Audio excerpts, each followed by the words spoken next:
Michael Shikha Niketan Higher Secondary Government-sponsored co-ed English medium school has taken an excellent initiative of teaching and make our students learn day-to-day lessons through audio and video in our YouTube channel. Teachers of all the subjects are working hard to enhance these online classes in the midst of this pandemic situation. It is a request to all the teachers, students and guardians to click the bell icon and subscribe our channel. Going to start with the chapter of production. So the first topic is returns to a factor. Now what do you mean by returns to a factor? Now returns to a factor refers to such a condition where change in the physical output of a good, when the physical output of the good actually changes when the quantity of one factor increases and the quantity of the other factor remains constant. So it is basically a short run phenomena, and the returns to a factors are having three types of possibilities. So the first possibility is increasing returns to a factor, the second one is constant returns to a factor, and the third one is diminishing returns to a factor. So I will explain each of these possibilities in details. So the first one is increasing returns to a factor. Now what do you mean by increasing returns to a factor? Now increasing returns to a factor refers to a situation in which the additional unit of the variable factor adds more and more of the total output, and here the marginal product of the factor actually increases with the increase in the variable factor. The next one is constant returns to a factor. Now constant returns to a factor refers to a situation in which each additional unit of the factor adds same amount of output. Here the marginal product remains the same. Next one is diminishing returns to a factor. Now diminishing returns to a factor refers to a situation in which each additional unit of the variable factor adds lesser and lesser amount of output, and here the marginal product always decreases. So these are basically the three possibilities of returns to a factor. Next topic is law of variable proportion. Now law of variable proportion basically states that as more and more units of the variable factors are added to the given quantity of the fixed factors, the total product may increase at an increasing rate eventually, but after that it will increase at a decreasing rate. So here in this diagram, the law of variable proportion is basically clear from this diagram. Here you can see that in this x-axis I am taking units of labor, and in the first diagram total product has been measured in the y-axis, and in this diagram average and marginal product has been measured on the y-axis. So here you can see that as units of labor are increasing, the total product was actually increasing at a increasing rate eventually, but after that it is increasing at a diminishing rate, and after this point of inflection, that is after this point of inflection, the total product is increasing at a diminishing rate. So the law of variable production is basically clear from this diagram. Now law of variable proportion is basically having three types of stages. In this diagram you can see stage 1, stage 2 and stage 3 has been given. So the stage 1 is basically known as stage of increasing returns, stage 2 is known as stage of diminishing returns, and stage 3 is known as stage of constant returns. So first we will come to stage 1, that is stage of increasing returns. So this is basically the stage 1. So here you can see that in this lower panel of the diagram, the marginal product is rising and it is achieving its highest point at point M. And here you can see that average product is also rising. And in this upper panel of the diagram, the total product is rising up to this point of inflection. That is, total product is increasing at an increasing rate up to this point of inflection, and after this point of inflection, the total product is increasing at a diminishing rate. Here in the stage 1, the stage 1 basically is ending when average product is achieving its highest stage, and the marginal product, you can see that after achieving the highest point, the marginal product starts decreasing. But the slope of the marginal product is a positive slope. It is not a negative slope.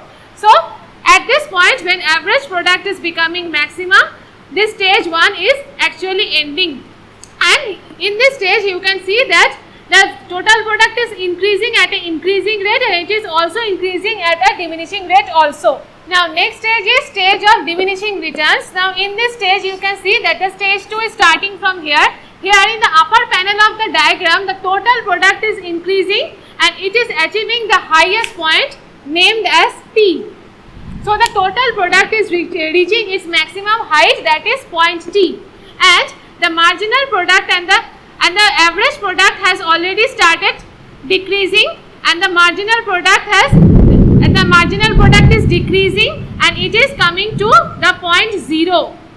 Here you can see the marginal product is decreasing, and after decreasing it is touching the x-axis and it is becoming 0. So here in the stage 2, marginal product is becoming 0 and the average product is decreasing and the total product is increasing at a diminishing rate and achieving the highest point known as T. Now the stage of constant returns, this is known as stage 3. Now in this stage you can see that the total product, after reaching its maximum height, it is actually falling. After reaching the maximum height, the total product is falling, but it is remaining positive. It is not becoming 0 or negative. And in the lower panel of the diagram, you can see that in the stage 3, that is, this is known as stage 3, the marginal product is coming below the x-axis. It is coming below the x-axis, so the marginal product is basically becoming negative.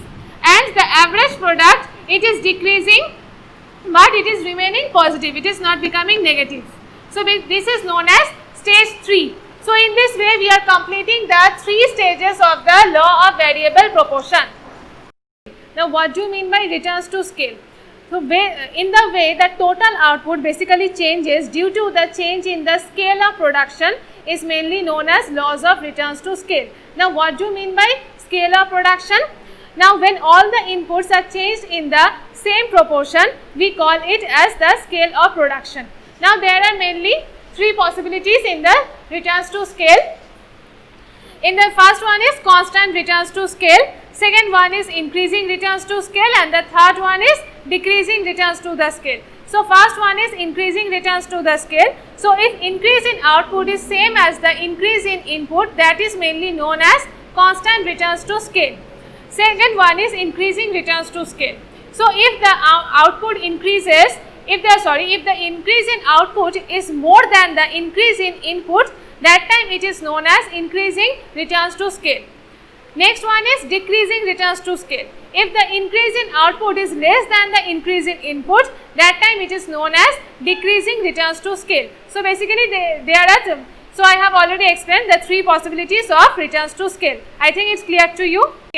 Economies of scale refers to a situation in which the increase in the scale of production gives rise to certain benefits to the producers. Now economies of scale has been classified into 2 categories. The first one is internal economies and the second one is external economies. The first one is internal economies.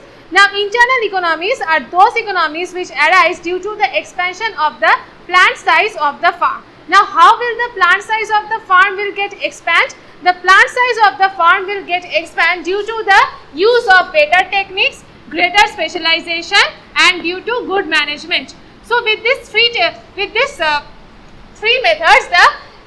the plant size of the farm will get expand. Now the second one is external economies. External economies are those economies which arise as a result of expansion of the whole industry. Now how will the whole industry will get expand? The whole industry will get expand due to the availability of cheaper inputs, availability of improved technology, supply of skilled labor, development of some ancillary industries or economies of localization. In this way, the external economy will arise. Now the next topic is diseconomies of scale. So whenever a farm or industry enjoy economics up to a certain limit, that is, the scale of production increases beyond a particular limit, and after that it faces some disadvantages or diseconomies. So diseconomies of scale are basically of 2 types. The first one is internal diseconomies and the second one is external diseconomies.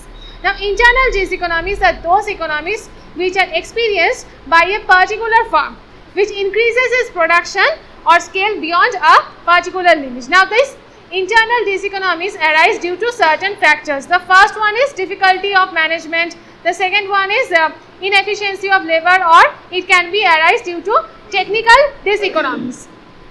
Next one is external diseconomies. External diseconomies are those disadvantages which arise because of the expansion of the scale of the production of industries beyond manageable limits. And the factors which led to the external diseconomies are costlier transport, shortage of skilled labor, power, etc. All this led to external diseconomies. Now in this way I am just ending the chapter of production. Just go through the chapter, I think it will be clear to you. Thank you. Thanks for watching. Leave a like and comment. Subscribe. And do share the video among your friends.